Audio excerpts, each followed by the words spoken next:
If you don't feel rushed, if you don't feel pressure, you cannot show patience. Coach Berek here, Equity Podcast, giving you the tools to be fit for life. You're not always patient. When you feel rushed, when you have pressure on you,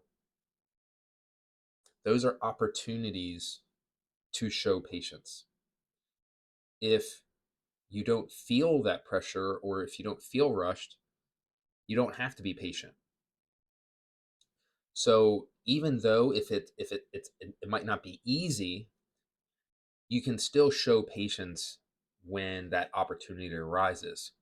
And you're going to have different levels of that depending on the circumstances, depending on the opportunity. And you have patience when you're waiting in line at the store. You have patience when you're sitting in traffic. You have patience when you're waiting for a doctor, when you're waiting for your child to be born, or you're waiting in the ER. Like there's different levels to this.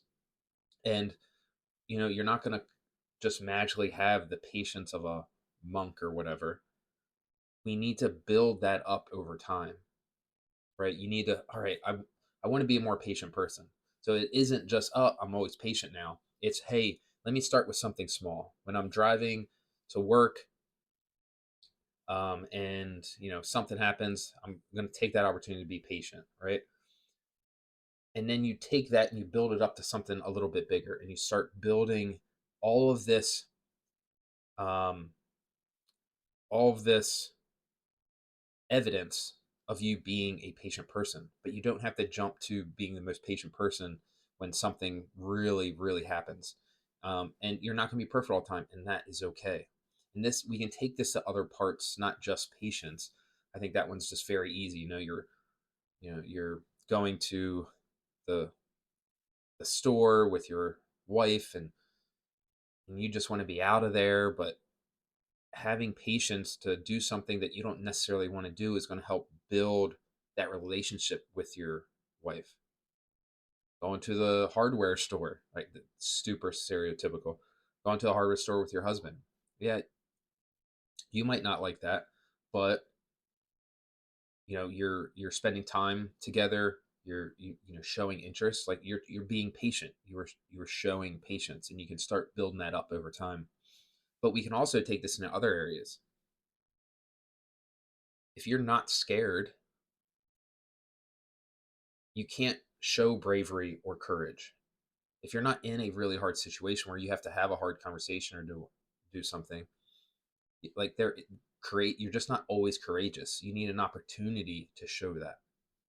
If you're not uncomfortable, if you're not scared, if you're not anxious about this thing, then you're not being brave or you're not being courageous. Self-discipline. When there's something in the house that you shouldn't be eating and it's not going to help get you to your goals, that is an opportunity to show self-discipline. And maybe it starts out smaller than that. Hey, I'm going to no snoozing. Actually, that might be a really hard one for some people, right?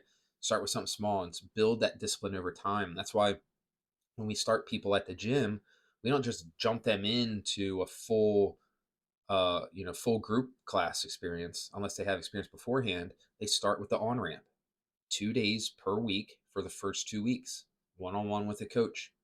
And then after that, they graduate because now we've set up the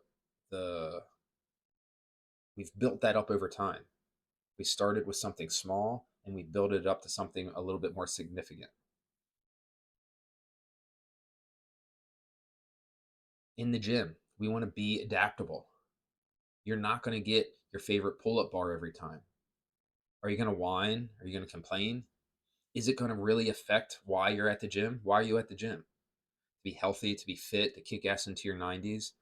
Having your pull up bar, is that the end of the world? No. I'm going to do something. My time's going to be a little slower. That's okay. I still got my workout in because I'm focused on those process goals we talked about earlier. We focus on the long term goal. You have to walk a little bit farther. You have to jump a little higher. You'll be all right. So, when we're going through our day and you start feeling anxious or upset or whatever, what is the opportunity that is showing itself? Can we bring in self discipline or adaptability or whatever? Right? In the gym, we want to, our core values that we try to bring to the gym are caring, right? We want to give a fuck.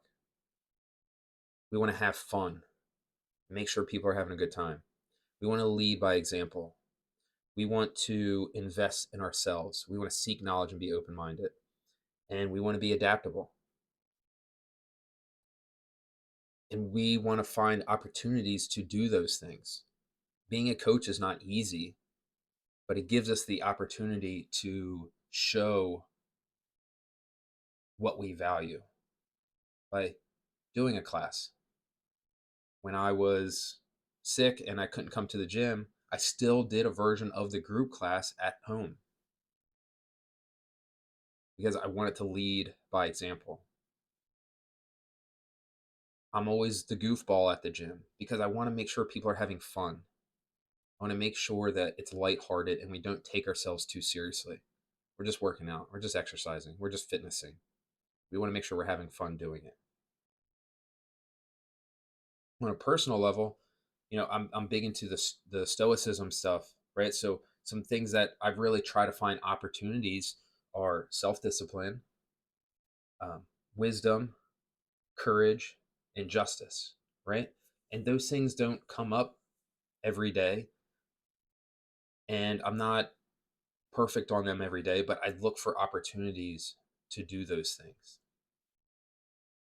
Making sure I'm getting to the gym 5 days a week or working out 5 days a week. Making sure that when I have to have a hard conversation with a member or a coach or somebody else, that I have the courage to do that because it's not easy.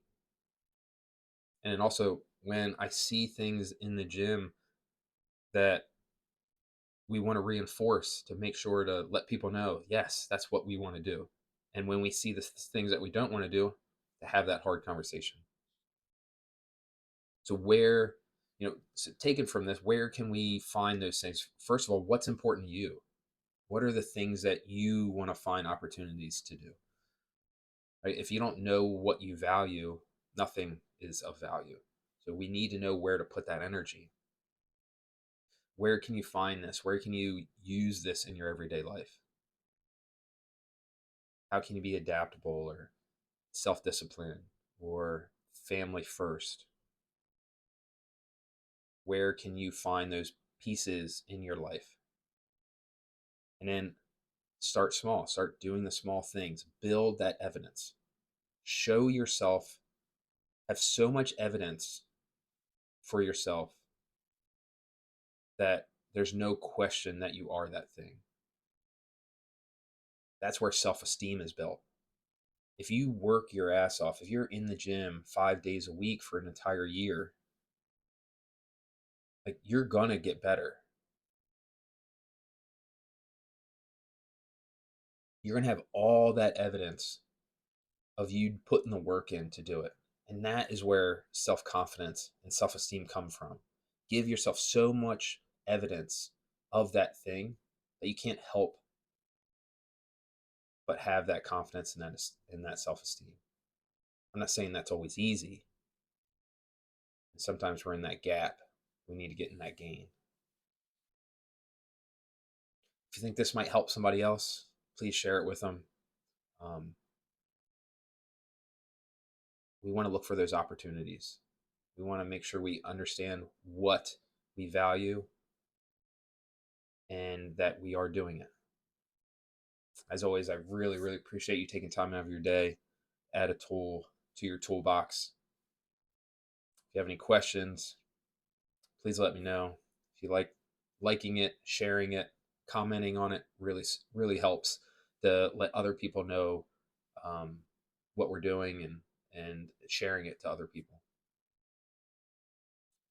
Thank you. Cheers, guys.